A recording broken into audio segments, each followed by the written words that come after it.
It was the evening before Halloween, and all the engines were gathered around, really eager to start their annual tradition of telling ghost stories. The firelighter came to set the mood, and soon the yard was showered in the warm orange glow, creating an atmosphere ripe for spooky tales. The engines took turns telling ghost stories as the moon rose overhead, each trying to outdo the last. Even the big engines, who normally didn't have much patience for silly stories, beamed and laughed as Thomas and Percy imitated a ghost haunting an old mansion. Finally, it was Henry's turn to tell his story. He hesitated for a moment, and curiously looked over to Gordon and Edward, who appeared cautious at first, but then beckoned Henry on.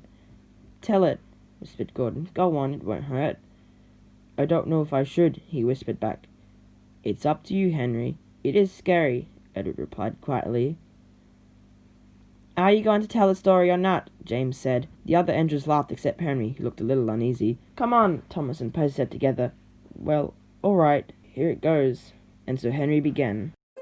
Many years ago, there was an engine who worked on a faraway railway. He was never given a name, or should I say, never lived long enough to be given a name. Henry paused impressively. "You see," he continued, "all engines when they are built are friendly and hard-working. But once in a while, engines come out bad, and I'm sorry to say that this engine came out very bad indeed. No one knows how he came to be built, or what led him to do such things.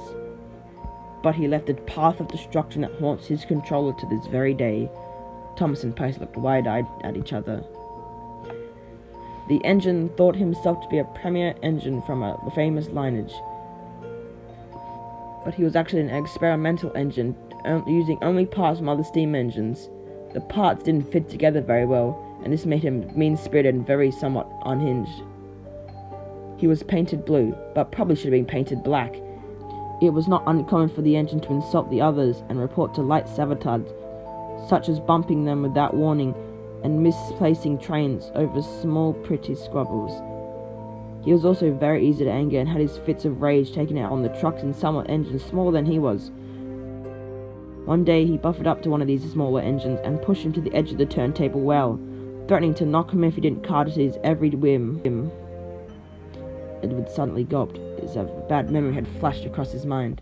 The big engines were furious and confronted him about his awful behavior. "Stop bullying engines smaller than you," they said, but he wouldn't listen. He continued to play spiteful tricks and threatened that if the big engines ever told the controller about it, he'll make them pay. The two big engines, thoroughly fed up, got up very early one morning and met the control at the station. They told him all about what the engine had done, but the controller's hands were tied since the engine was on alone. "I can't do anything but put a report to the engine's company," said Henry, mimicking the fictional controller. "What happened then?" asked Toby. "Well, one big engine left to take a train. The other remained at the station trying desperately to plead their case.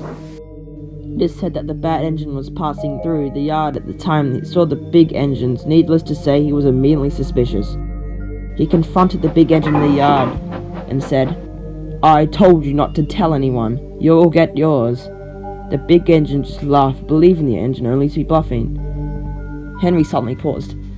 Edward and Gordon and Henry all looked at each other.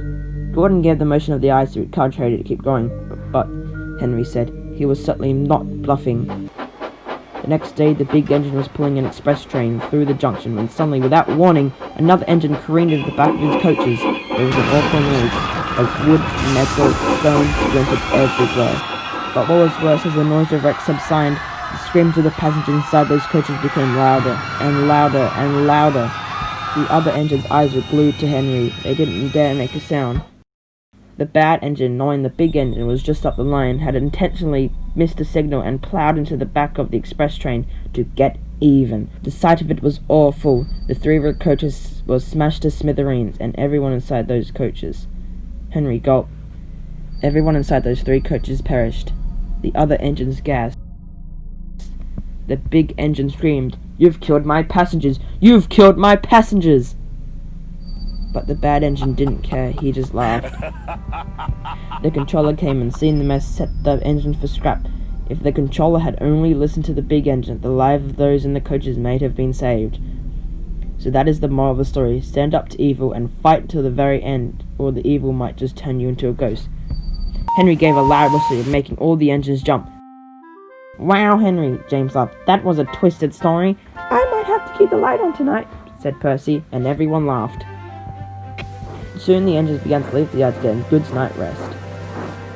Gordon, Henry and Edward, however, stayed behind. As soon as the other engines were out of earshot, Henry sighed and looked very ill. Gordon smiled sympathetically. "A fine performance, Henry, though I know it's not an easy story for you to tell." "Do you think they know who we're talking about?" said Edward. "The only one who might have known was Thomas, but he was too young at the time to remember," added Gordon.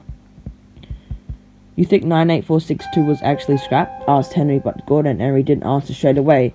The three looked up at the moon, feeling uncertain, but hopeful that the bad engine wouldn't come back to haunt them again.